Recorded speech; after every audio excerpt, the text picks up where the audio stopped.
aligné sur la volonté du peuple congolais. Oui. Voilà. Êtes-vous une marionnette de M. Kabila comme M. Fayulu l'a dit?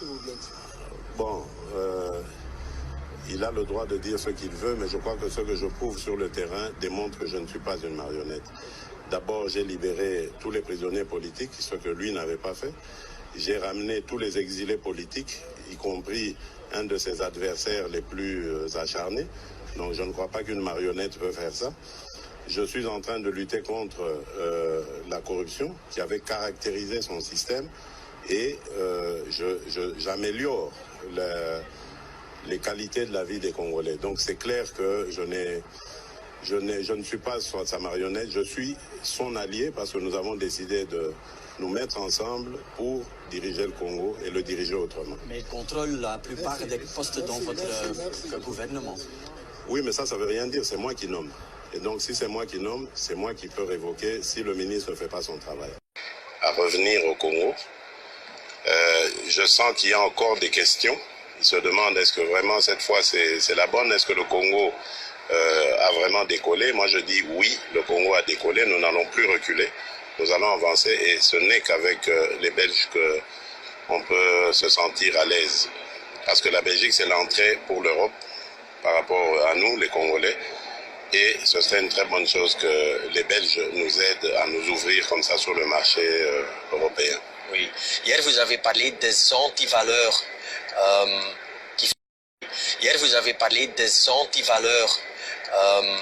qui freinent les investisseurs internationaux pour investir dans le Congo. Oui, c'est ce que je dis. Oui, vous voulez faire quelque chose contre ces antivaleurs. Oui. D'abord, il faut expliquer ces antivaleurs, c'est la corruption, c'est la mauvaise gouvernance, c'est l'impunité. Il y a des gens qui font des bêtises, mais qui ne sont pas punis par la loi. Donc, je veux renforcer l'état de droit, la justice. Je veux renforcer les mécanismes de contrôle et je vais créer un office de lutte contre la corruption. C'est un service qui va avoir plusieurs branches qui seront chargées de lutter contre la corruption. Oui. Pourquoi vous pensez que vous réussirez d'éradiquer la corruption si votre prédécesseur n'ont pas réussi? Mais d'abord parce que moi j'ai cette volonté de lutter contre ça, d'abord. Ensuite, je compte sur les Congolais, j'en connais beaucoup qui veulent changer les mentalités, qui veulent changer les choses. Et puis, je crois qu'aujourd'hui, le Congo doit prendre conscience que la corruption et toutes ces antivaleurs nous ont amenés à la ruine. Et si on ne fait rien pour régler ça, le pays continuera comme ça. Donc je crois que je fais confiance aux Congolais, je crois qu'ils vont comprendre eux-mêmes que c'est important d'arrêter avec tout ça et de devenir sérieux. Oui. Et à la construction de notre pays, il y a de la place pour tous les Congolais.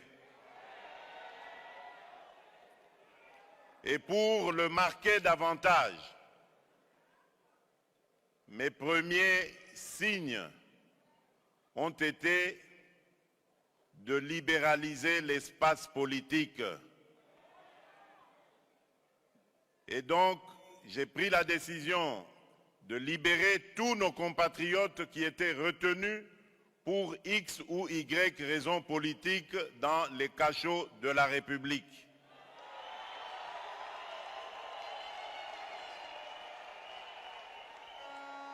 Pour ceux qui étaient en exil, empêchés de retourner dans leur pays,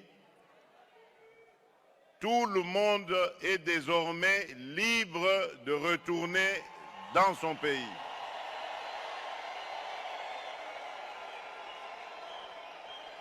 Aujourd'hui, il n'y a plus de raison désormais à prétendre craindre le pouvoir qui est en place.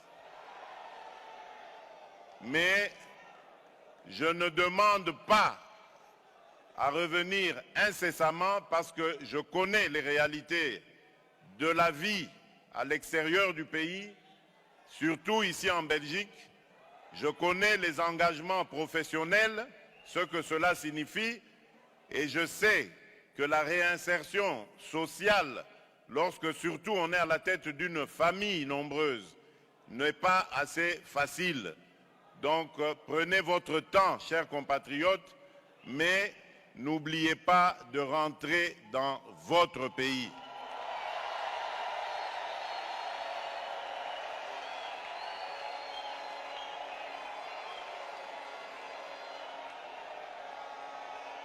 Le Congo a besoin de vous.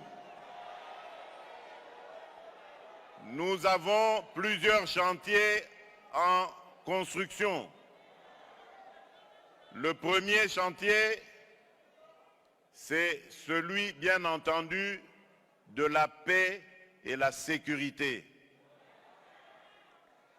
Tant qu'un seul de nos compatriotes souffrira de manque de paix et de sécurité, je ne me sentirai jamais à l'aise.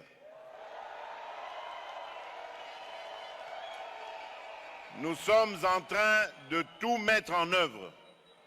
Aujourd'hui, notre armée est déployée en Ituri et dans le nord Kivu principalement, dans le but d'éradiquer complètement toutes ces poches de violence, une violence d'ailleurs inhumaine et gratuite qui est administrée injustement sur nos compatriotes vivant dans ces contrées.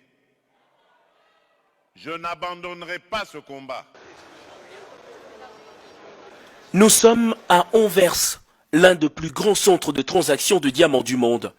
Entre les mains de ces capitaines d'industrie belges passe plus de la moitié de diamants exploités dans tous les pays du monde. Le passage du chef de l'État congolais Félix-Antoine Tshisekedi dans ce coin de négoce marque la reprise effective de la coopération économique entre la RDC et la Belgique dans les domaines de mines. La filière diamant constitue un des domaines clés de la coopération belgo-congolaise avec plus de 26 millions de carats importés de la RDC par la Belgique pendant les 4 dernières années. Une situation qui sera sans doute améliorée grâce à ce protocole d'entente signé entre les centres congolais d'expertise, d'évaluation et de certification de substances minérales précieuses et son équivalent en Belgique, le Centre mondial de diamants d'Anvers.